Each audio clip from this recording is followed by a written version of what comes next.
കാട്ടാക്കടയിലെ ഗതാഗത നിയന്ത്രണത്തിൽ അതൃപ്തിയുമായി വ്യാപാരികൾ.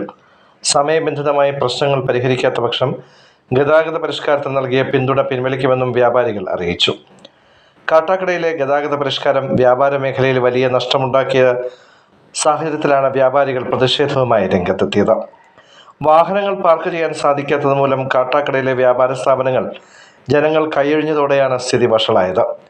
വ്യാപാര സ്ഥാപനങ്ങൾക്ക് സമീപം വാഹനങ്ങൾ നിർത്തിയാലുടൻ പെറ്റിയടിക്കുന്ന സമീപനമാണ് പോലീസ് കാണിക്കുന്നതെന്നും ഇത് അംഗീകരിക്കാനാവില്ലെന്നും കേരള വ്യാപാരി വ്യവസായ ഏകോപന സമിതി നേതാക്കൾ പറഞ്ഞു. ഹോട്ടലുകൾ ഉൾപ്പെടെയുള്ളവയെ പുതിയ പരിഷ്കാരം ഏറെ ബാധിച്ചിട്ടുണ്ട്. പ്രശ്നത്തിൽ അനുഭാവപൂർണമായ നടപടി സ്വീകരിക്കണമെന്ന് കാട്ടാക്കട പഞ്ചായത്ത് പ്രസിഡന്റ് അനിൽകുമാർ വ്യാപാരികൾക്ക് ഉറപ്പ് നൽകിയിട്ടുണ്ട്.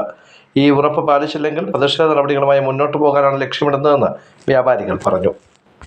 ടാഗ് സംവിധാനം കൊണ്ടുവന്നത് ട്രാഫിക് ക്രമീകരണ സമിതിയാണ് ടാഗ് സംവിധാനം കൊണ്ടുവന്നത്. അത് അതാത് സ്ഥാപനങ്ങളിലെ ഉടമകൾ തന്നെയാണ് ആ ടാഗ് സംവിധാനത്തിലോട്ട് വ്യാപാരി വ്യവസായ ഏകോപന സമിതി സംഘടന ആവശ്യപ്പെട്ടതിന് പ്രകാരമാണ് ഈ ടാഗ് സംവിധാനത്തിലോട്ട് അവർ മാറിയത്. പക്ഷെ ഈ ടാഗ് ഉപയോഗിക്കുന്നതിന് മുമ്പ് തന്നെ പെറ്റിയടിക്കുന്ന രീതിയിലാണ് വന്നത്.